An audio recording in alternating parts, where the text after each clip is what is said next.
People don't have money and the government is increasing well tax electricity tariff. State money is going to Delhi and Punjab, and on behalf of the government, some people are earning money in the state. The government will not be able to exist on the day people wake up.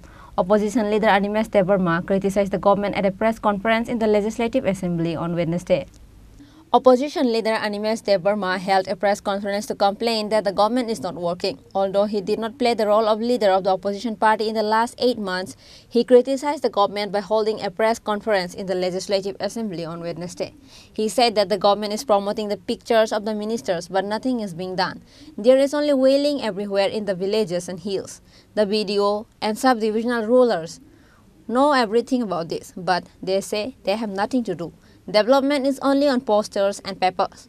State money is going abroad. As a result, the state's debt has doubled in the last 6 years. That's why the left front government has taken twice the amount of loans it took during the BJP and IPFT coalition government. Therefore, the opposition party leader claimed that the development is only limited to posters. আটা বলবো বিদ্যুৎ দপ্তরের কথা। বিদ্যুৎ দপ্তর যার হাতে, the concerned minister may not be knowing, and he is very experienced leader. Tripura রাজ্যে যদি এক্সপেরিয়েন্সের কথা, শাসক বিরোধীতে থাকা এবং প্রশাসনে থাকা, he is the most experienced leader in Tripura. ওনার হাতে এই দপ্তর। আমি অনেকখানি গিয়ে জিজ্ঞেস করলাম যে আপনারা আমাকে এত ফোন করেন, এত ভিজিটের সময় কথা বলেন, যে অল্প বৃষ্টি হলেই কারেন্ট চলে যায়, কি ব্যাপার?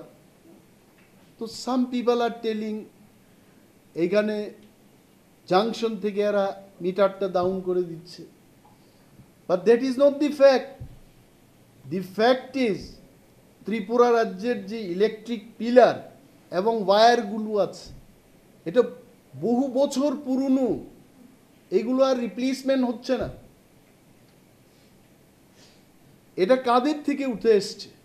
যারা পাওয়ার ডিপার্টমেন্টে কাজ করছে। আর এটা হচ্ছে এমপ্লয়ির সংখ্যাটা কমে গেছে। I am telling only one example. আমাদের খোয়াই সাব ডিভিশন অফিসে পাওয়ার ডিপার্টমেন্টে, সেইখানে আগে 65 জন লোক কাজ করতো এই সার্ভিসিং সেক্টরে পাওয়ার ডিপার্টমেন্টে। তার বর্তমানে সংখ্যাটা দাঁড়িয়েছে অনলি 27। তো 65 জনের কাজ যদি 27 জনকে করতে হয়, তারা কি করে করবে? সো ম্যান পাওয়ার শর্টেজ হচ্ছে বিদ্যুৎ বেহাল পরিস্থিতির 1 নম্বর কারণ।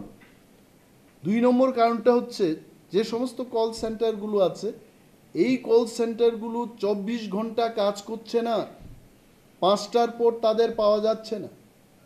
আর কল সেন্টার, প্রতিটি কল সেন্টারে সার্ভিস গাড়ির ব্যবস্থা থাকা উচিত, এগুলো নেই। আশারামবাড়ি কেন্দ্রে 3টা সার্ভিস কল সেন্টার রয়েছে, বলছে একটাতে শুধু গাড়ির ব্যবস্থা আছে, তো বাকি 2টাতে কল পেলে পায়ে হেঁটে যাবে নাকি রাত্রেবেলায়? সো এইগুলো বিদ্যুৎ দপ্তরকে দেখতে হবে। আরও একটা বিশাল জিনিস, জনগণের থেকে কমপ্লেন আসছে, বলছে হঠাৎ করে 5000 টাকার বিল আসছে। কি কারণ? কারণ যারা মিটার রিডিং করে বিলটা তৈরি করবে, এরা 3 মাস 4 মাস বাদে গিয়ে বিলটা করছে। This is a fact. আমি মাননীয় মন্ত্রী মহোদয় শ্রী রতনলাল নাথ মহোদয়কে আমি অনুরোধ করব, আমি দাবি জানাচ্ছি আপনাদের কাছে, আপনারা দেখুন এই ব্যাপারটা। কারণ তখন আমি জিজ্ঞেস করলাম, কেন আপনারা মিটার রিডিং করে বিলটা করছে না? বলছে আমাদের কাছে স্পট বিলিং মেশিনটা নেই, আমাদের দরকার 12টা, আমাদের কাছে আছে 5টা। তাহলে তো হচ্ছে 12টা, যেখানে তাদের বিলিং মেশিন দরকার, স্পট বিলিং মেশিন, 5টা দিয়ে কি করে করবে? 2-3 মাস বাদেই করবে। তো এই যে ব্যবস্থা, এটার থেকে উত্তরণ করার ব্যবস্থা কে করবে? সরকার করবে। Regarding law and order, the opposition party leader said that police officers do not give receipt copies of cases to ordinary people when they go to the police station. People are being asked to leave the police station without giving the receipt copy, as the SDPO and SP will see. He criticized the government, saying that this is torture instead of good governance. আরেকটা জিনিস হচ্ছে, উনি বলেছেন চাঁদাবাজদের বিরুদ্ধে আমি ব্যবস্থা গ্রহণ করব। বিজেপির মধ্যে শাসক দলীয় সমর্থকদের মধ্যে যুদ্ধ হয়েছে এই চাঁদাকে নিয়ে।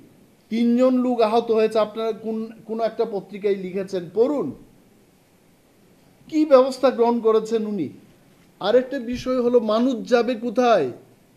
মাননীয় মুখ্যমন্ত্রী, আপনি চোখ খুলে একটু দেখুন, মানুষ যখন যাচ্ছে পুলিশের কাছে কমপ্লেন দিতে, এফআইআর দিতে, পুলিশ কিন্তু এফআইআর এর কপি দিচ্ছে না, রিসিট কপি দিচ্ছে না, বলছে এসডিপিও সাহেব দেখবেন, এসপি সাহেব দেখবেন, তারপর আপনাকে দেওয়া হবে কিনা আমরা সিদ্ধান্ত নেব। এটা কি সুশাসন? প্রতি ঘরে কি সুশাসন? প্রতি ঘরে নির্যাতন হচ্ছে। মাননীয় মুখ্যমন্ত্রী, আপনি চোখ খুলে দেখুন, আপনার থানা বাবুরা কিন্তু এফআইআর রিসিট কপি দিচ্ছে না। এটি কি আইন? আর উনি বলছেন যে প্রতি ঘরে সুশাসন। On the press conference, opposition leader Animesh Debbarma also criticized about the price hike of goods in the market. He said that the government will not take measures to reduce the price of onion after fighting with the police and killing the police. Reported by Amit from Agartala, Chini, Khorang.